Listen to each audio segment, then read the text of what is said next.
Bharatiya Janata party वाडा तालुका उपाध्यक्ष म्हणून दिनेश पांडे यांची नियुक्ती करण्यात आली आहे। नुकतेच वाडा तालुक्यातील कुडूस येथे श्रीराम सेवा संस्थेचे संस्थापक अध्यक्ष दिनेश पांडे यांच्या माध्यमातून काशीचे सुप्रसिद्ध रामकथावाचक पूज्य श्री शशिकांतजी महाराज व पूज्य श्री आराधना देवी यांची उपस्थिती लाभत रामकथेचे 9 दिवस भव्य दिव्य आयोजन करण्यात आले होते।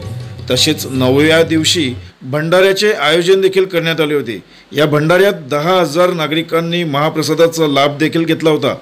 वाडा तालुक्यातील कुडूस येथे मोठ्या प्रमाणात उत्तर भारतीय राहत असून उत्तर भारतीयांसह सर्व समाजांसोबत आपली चांगली पकड असणारे दिनेश पांडे हे उत्तम व्यावसायिक सोबत युवा सामाजिक कार्यकर्ते म्हणून आपली ओळख आहे। दिनेश पांडे यांची भाजपा वाडा तालुका उपाध्यक्ष म्हणून निवड झाल्याने सर्वत्र अभिनंदनाचा वर्षाव देखील होत आहे।